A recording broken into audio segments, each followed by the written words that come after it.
క్రీస్తునందు ప్రియమైన దేవుని బిడ్డలారా, మీ అందరికీ ప్రభువైన యేసుక్రీస్తు నామమున వందనములు చెల్లించుకుంటున్నాను. ప్రియులరా, గత సంవత్సరం అంతటా దేవుడు మనలను కాపాడి ఈ నూతన సంవత్సరములో మనలను ప్రవేశింపచేసిన ఆ దేవాతి దేవునికి నేను మనస్ఫూర్తిగా వందనములు చెల్లించుకుంటున్నాను.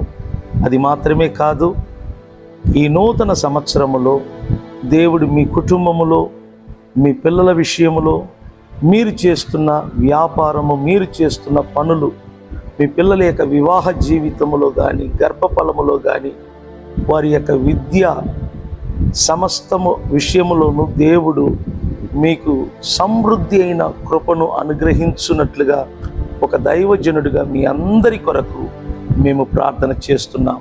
ప్రియులారా, ఒక దైవజనుడిగా మిమ్మలను ఒకే ఒక విన్నపము తెలియచేసుకుంటున్నాను. అది ఏమనగా, అస్థిరమైన ధనమునందు నమ్మకము ఉంచక సమస్తమును ధారాళముగా దయచేయు దేవుని యందే మీరు నమ్మకం ఉంచండి.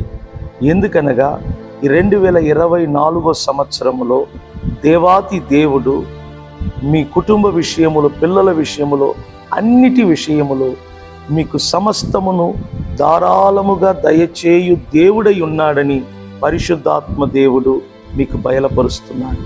కాబట్టి మీరు ఏ విషయమై చింత కలిగి ఉండక సంతోషంగా మీరు జీవించండి. ఎల్లప్పుడూ సంతోషించండి. దేవునికి కృతజ్ఞతను తెలియచేస్తూ ఉండండి. నిన్న ఏమి త్రిందుమో, ఏమి త్రాగుదుమో, ఏమి ధరింతుమో, వీటి విషయం మీరు ఆలోచన లేకుండా దేవుని యందు నమ్మకం ఉంచి మీరు నెమ్మదిగా జీవించండి.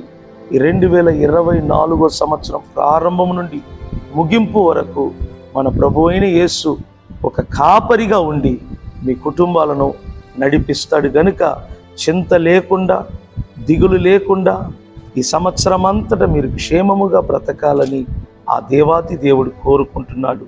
ప్రభు సన్నిధిలో చేరి మిమ్మల్ని ఆశీర్వదిస్తున్నా. అది మాత్రమే కాదు, మా కుటుంబము తరపున, సంఘము తరపున మీ అందరికీ నూతన సంవత్సర శుభాకాంక్షలు తెలియచేసుకుంటున్నాం. We wish you all happy new year. దేవుడు మిమ్మల్ని దీవించి ఆశీర్వదించును గాక. God bless you all.